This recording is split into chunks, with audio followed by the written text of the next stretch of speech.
etc. It's all utter nonsense. Because money itself, as I say, is an idea that you're supposed to swallow. And the trick is to get everyone hooked on it so we'll all swallow it.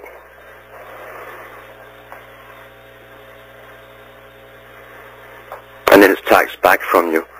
And then the money that's taxed back, they hire other little people to work for them to make all the weaponry that then enslaves you. All the satellite technology, all the cameras around roads, all of this stuff comes from taxation.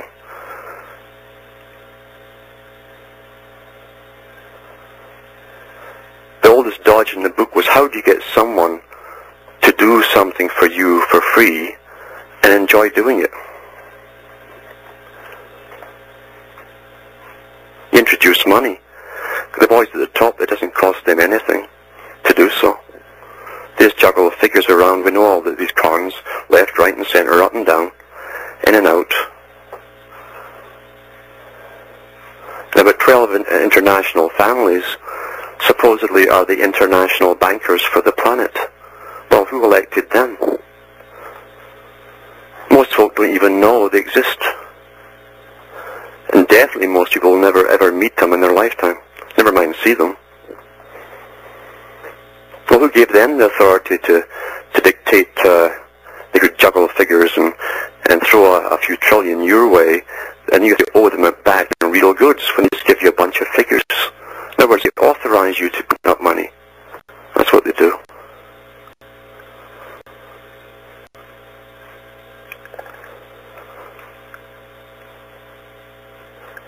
They get clues all the time of the cons that go on.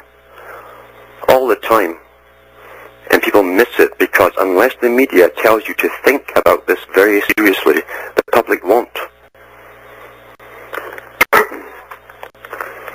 And we know that if they want us to think about anything seriously, they'll tell us.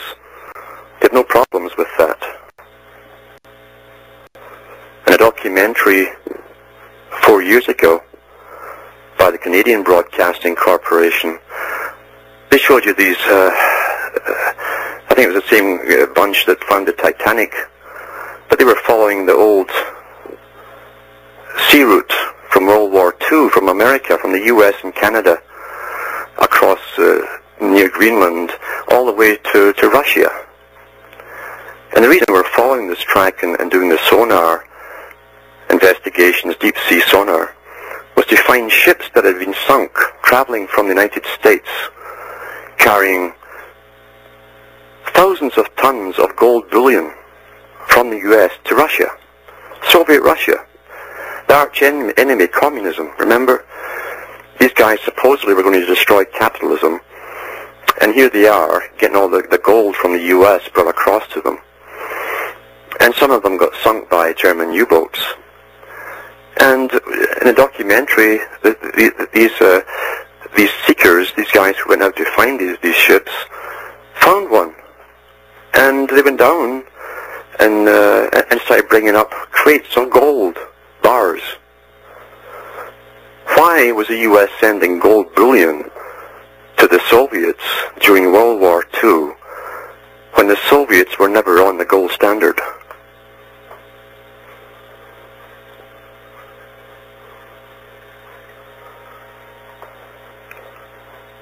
And you wonder where all the gold from Fort Knox went. The people of the Soviet Union and the people of America and Britain and every other country are taken as suckers, always, by this international elite crowd. Much of the major things which happen in your life are drama, which you must believe in.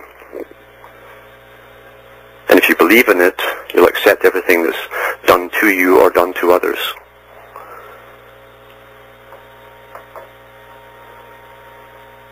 And now, as I say, the snippets coming out in the major media, where they're going to tell you what they're going to do to you.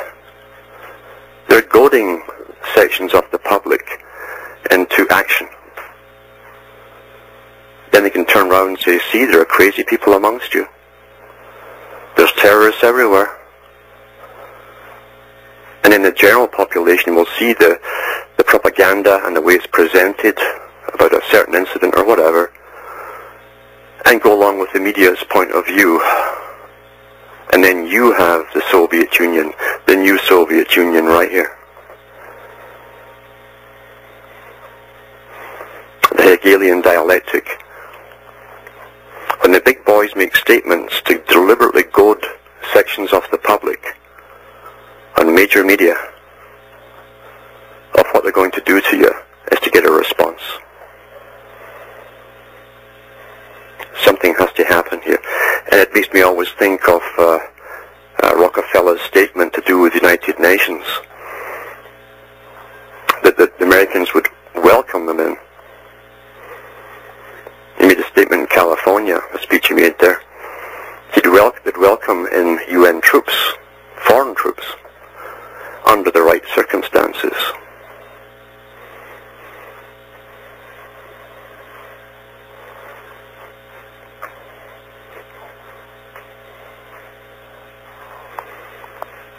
And don't forget, all the major countries, the NATO countries, have signed an agreement about 2 months ago to send rapid deployment troops of 140,000 plus to any country within 5 days. That's a double-edged sword, because it means that that can happen to you. They can bring 140,000 or plus into your country anytime they want to.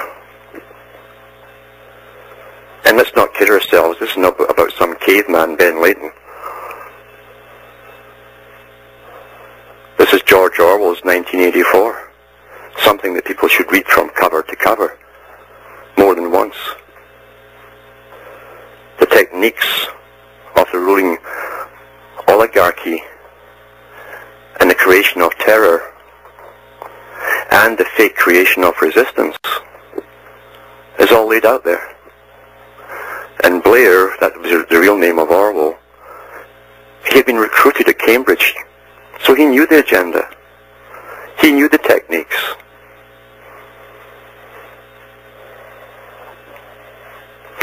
Blair's father was the commissioner, the British High Commission, for the English Royal Opium Company of Burma. Well, that's the bell gone. So I'll be back in about a couple of minutes to continue. So get the 30 seconds when that bell goes. It's kind of like the boxing ring, I think. So I'll talk to you very shortly.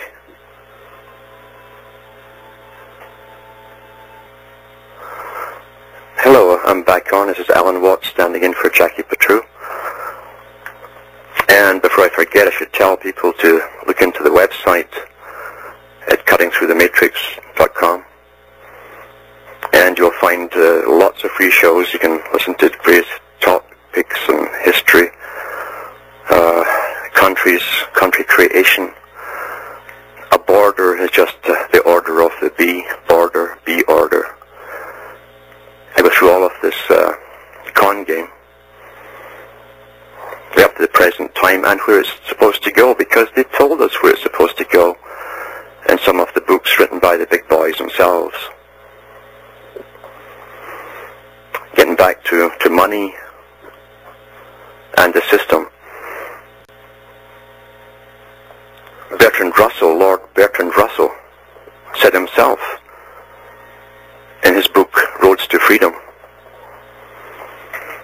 that eventually the public will not use money, they'll use tokens which will be issued to them individually by the government. And this will be used for a form of social control and political correctness. And those who don't go along with it will have their credits held back for a certain time until they can't pay rent, because in the future society there's to be no private property. That's standard in the Illuminati's talks. That's standard in Albert Pike's writings. It's standard in the UN, their topics, their habitat areas. They said there'd be no private property. And so we'll rent everything. We'll be dependent, interdependent, individually and communally.